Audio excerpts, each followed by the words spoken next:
महापालिकेच्या 1,378 कोटी रुपयांच्या पाणी पुरवठा सुधारणा योजनेवरून शुक्रवारी महापालिकेत दिवसभर राजकीय घडामोडींना वेग आला. करवाढीच्या मुद्द्यावर भाजपमधीलच नेते आमने-सामने आल्याचे चित्र दिसून आले. आमदार विजयकुमार देशमुख आणि आमदार सुभाष देशमुख यांनी सायंकाळी महापालिका आयुक्त डॉ. सचिन ओंबासे यांची भेट घेत कोणत्याही परिस्थितीत करवाढ करू नये अशी ठाम भूमिका मांडली. दरम्यान दोन्ही आमदार आयुक्तांना भेटणार असल्याची माहिती मिळताच महापौर विनायक कोंडॅल यांनी दुपारीच तातडीने पत्रकार परिषद घेतली. पालिकेत कोणत्याही प्रकारची करवाढ होऊ देणार नाही असे सांगत त्यांनी परिस्थिती सावरण्याचा प्रयत्न केला.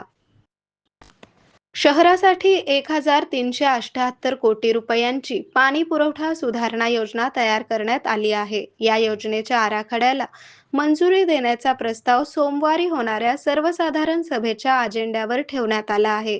या योजनेसाठी राज्य सरकारमार्फत जागतिक बँकेकडून 600 कोटी रुपयांचे कर्ज उपलब्ध होणार आहे. मात्र या कर्जाच्या बदल्यात महापालिकेच्या उत्पन्न वाढीसाठी करवाढीसह इतर पर्याय सुचवण्यात आल्याने राजकीय वातावरण तापले आहे.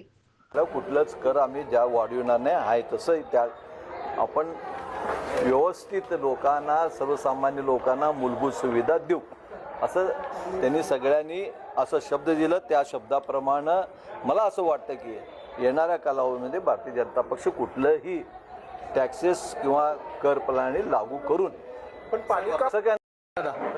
सोलापूर शहराला रोज पाणी पुरवठा करण्याच्या दृष्टिकोनातून महानगरपालिकेला या ठिकाणी 1,500 कोटीचा प्रकल्प या ठिकाणी मंजूर झाला आणि तो विषय या ठिकाणी बोर्डावर आलेला आहे. आज या ठिकाणी पत्रकार परिषद घ्यायची ही वेळ हे आहे की लोकांमध्ये गैरसमज होऊ नये.